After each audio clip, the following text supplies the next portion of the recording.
This leads us straight into a pivotal question. Was the choice of scheduling so many exercises in the same day just a misfortunate call, or was it intentional?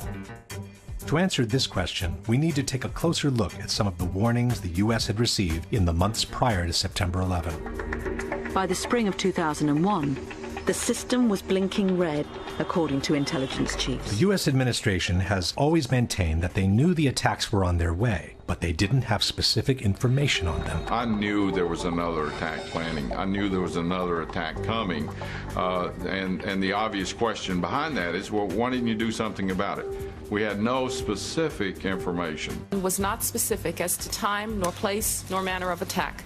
No specific threat involving really a domestic operation or involving what happened, obviously, the city's airliner and so forth. There were no warning signs that I'm aware of that would indicate this type of operation in the country. All these statements are false.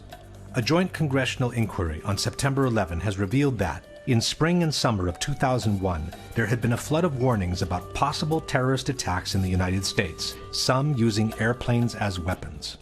In fact, as reported by the New York Times, American aviation officials were warned as early as 1998 that Al-Qaeda could seek to hijack a commercial jet and slam it into a U.S. landmark.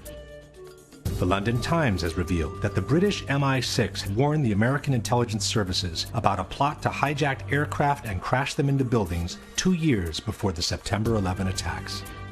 Russian President Vladimir Putin has said publicly that he ordered his intelligence agencies to alert the United States last summer in 2001 that suicide pilots were training for attacks on U.S. targets.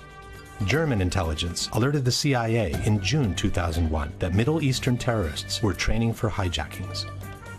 The Sunday Herald has confirmed that Britain gave President Bush a categorical warning to expect multiple airline hijackings 1 month before the September 11 attacks.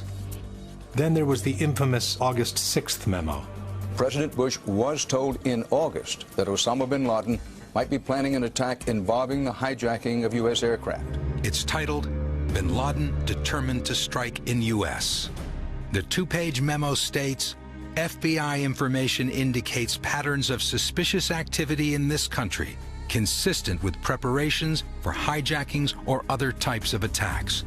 Maybe it's no coincidence that the FBI advised their own boss to stop flying commercial airliners as early as 6 weeks before 9/11. Why is the Attorney General of the United States doing all his air travel by specially chartered jet?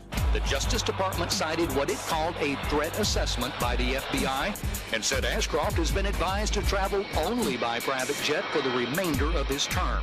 At this point, we can pose the following question. Knowing that the attacks were imminent, knowing that they might involve hijacked airliners, but not knowing where and when they could happen, would have been a good reason to beef up the defense and keep even more jets than usual on alert all across the country.